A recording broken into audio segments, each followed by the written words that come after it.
So in today's video, we're gonna talk all about sectioning. So sectioning is the very first thing you need to master in order to become an amazing extension artist. And the reason why sectioning is so important, and I would say kind of difficult, is that it's gonna be very customized to each client. So our main goal when we are providing extension services for our guests is that the extensions remain undetectable. So that means that we need to really make sure that our sectioning is on point. So there are a couple areas that you are going to want to be very, very careful of. So every person is going to have a different density. They're going to have different hairlines. Their density is going to be different in the front than it is in the back. So really making sure that you are evaluating your client's hair and their hairline before you actually start your extension service is going to be crucial. So now when we're doing the extensions, there are a couple of things.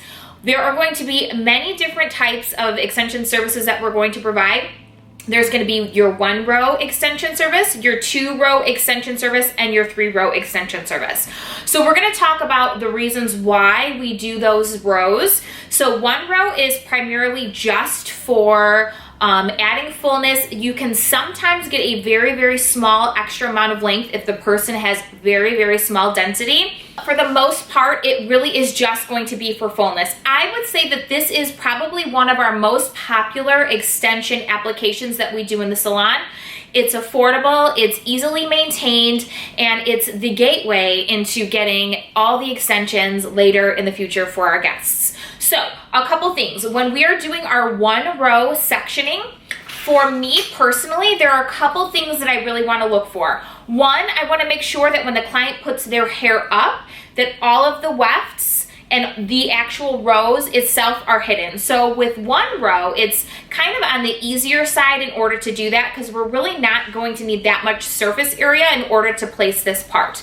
So we want to make sure that it is covered from the top. We want to make sure that it covers from the bottom. And we also want to make sure when we are doing 1 row that we do not have a weird line of demarcation if they have shorter layers. So for me, when I'm doing a 1-row application, I am really just placing that 1 row in the middle of the head. So I'm going to show you what that looks like. So when I'm sectioning my clients, I'm always making sure that we brush them out. I'm always asking their comfort level. And as I'm sectioning, I'm really checking to make sure that when the hair falls over, it's going to cover. And I'm also checking this way. So I'll be lifting and moving as we go. Now, you really want to make sure that when you're doing a 1-row application, that you are not placing it too low on the client's head. So it's really kind of in the middle. Now our sectioning is always going to be a horseshoe shape, and I'm going to show that to you right now. When I'm actually sectioning the client's hair, I'm really making sure that it's balanced on both sides. I will even check the balance in the mirror to make sure that it's even. We also want to make the service as Instagrammable as possible. So when I'm sectioning the hair, I will sometimes use a scrunchie to hold the client's hair in place. You can order all the scrunchies from Amazon, and you can give them to your client to take home when you're done with their service. So with our 1 row, we want to do a horseshoe shape, slightly angled in the middle of the head. So now with our 2-row application, we're going to need a little bit more surface space on the client's head. So again, we are checking the areas. We really want to make sure that the hair covers from underneath and it covers from above. So for my 2-row application,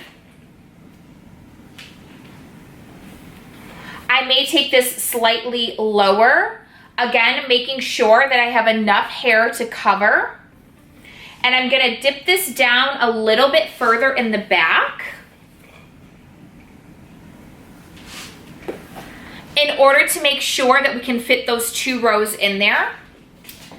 Now, like I said before, every single application is going to be custom tailored to your guest.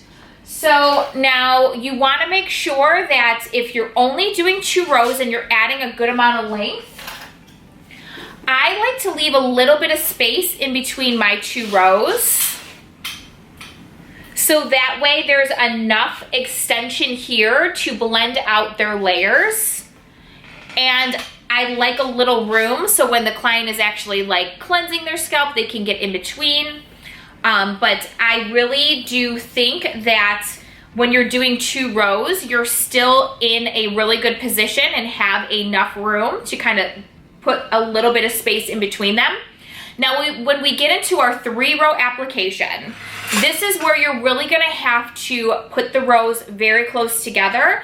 I wear 3 rows. I am literally, my rows are touching because I like the 3 rows because I like all the fullness. You're gonna do your 3-row application. So 2 rows is for your basic lengthening service. That's for anyone who has shoulder length or longer and has the hair to actually blend out the extensions.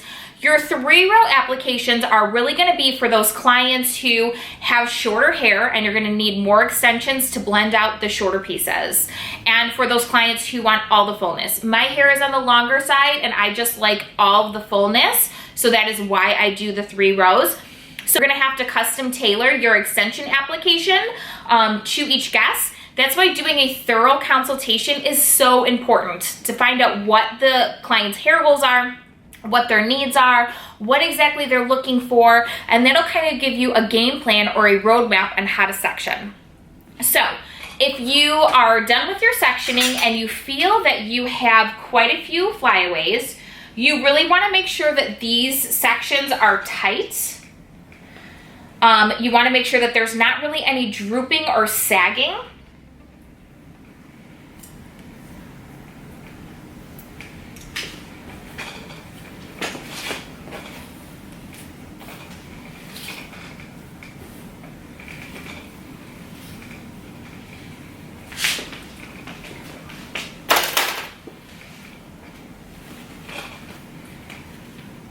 You really want to make sure that there's no drooping or sagging.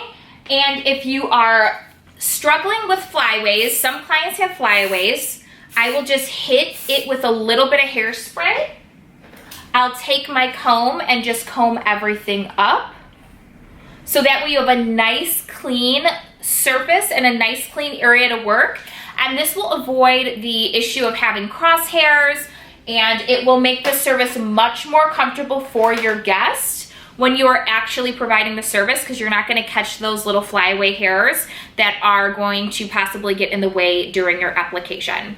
If you have any questions on sectioning, please comment below. I hope this video was thorough for you. And like I said, it's very customizable to each guest. You're going to have some guests who are very fine under, you're going to have some guests that are fine on top. So really making sure that you're doing a good evaluation of the client's hairline and the client's hair in general is the best way to have a successful sectioning session for your extension clients. I hope you guys enjoyed this video and feel free to reach out with any questions.